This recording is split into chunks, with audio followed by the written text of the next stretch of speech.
비대위 정치혁신위원장 최범길입니다.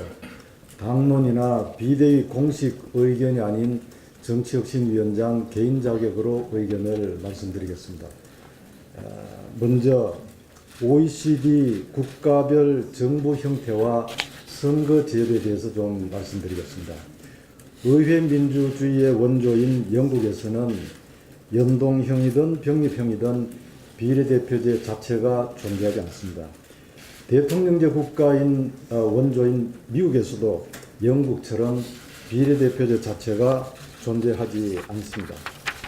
모든 대통령제 국가, 대통령제 성격의 이원 집정부제 국가, 의원 내각제 성격의 이원 집정부제 제도 국가에도 연동형 비례대표제가 존재하지 않습니다. 아시아에서 의원 내각제가 가장 오래된 나라는 일본입니다. 일본도 우리와 같은 병립형 비례대표제는 채택하고 있지만 연동형제는 채택하고 있지 않습니다. OECD 국가 중에서 오직 독일, 뉴질랜드, 헝가리만이 연동형 비례대표제를 채택하고 있고, 독일은 연방제이면서 연립정부 형태로 운영되고 있어서 연동형제 취지를 살릴 수 있지만, 대한민국은 헌법상 대통령제를 정부 형태로 채택하고 있는 국가입니다.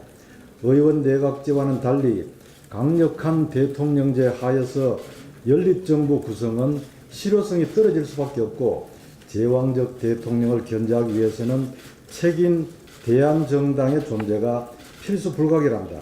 따라서 독일식 연동형 비례대표제를 채택하기 위해서는 현행 대통령제를 의원 내각제로의 개헌과 연동시킬 필요가 있으며, 개헌 전이라면은 각 정당별 유분리를 떠나서 현행 제도를 유지하고, 개헌이 이루어질 경우에는 연동형 비례대표제 도입도 추진해 볼 수 있을 것입니다.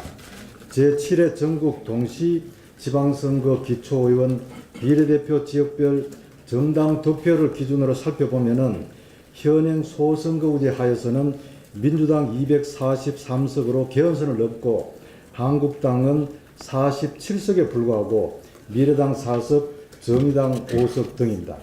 소선거구 연동형 전국구 비례대표제의 경우 민주당 218석, 한국당 85석, 미래당 24석, 정의당 27석입니다. 여기서 특이할 점은 민주당은 59석의 초과 의석이 발생하고, 미래당과 정의당은 지역구 의석은 없이 비례대표 의석만 존재하게 됩니다.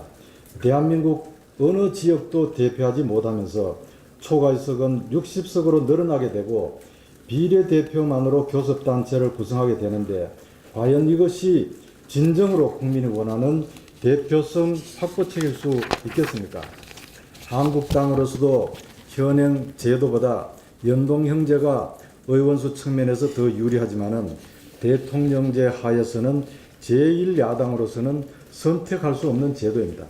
미래당과 정의당, 민평당 등 야3당은 정권을 확보하는 것을 포기한 채 지역 대표성 전무인 상태에서 의원수 늘리기 위한 교섭단체 구성이 목표일 수도 있지만, 한국당은 결코 받아들일 수 없는 제도이며, 솔직히 말씀드려서 민주당도 사실상 받아들이기 어려운 제도인데, 요즘 곳곳에서 대통령 리스크를 말씀하시는데 어떻게 개헌 없이 대통령제 하에서 연동형제를 채택할 수 있다고 하는지 이해할 수 없습니다.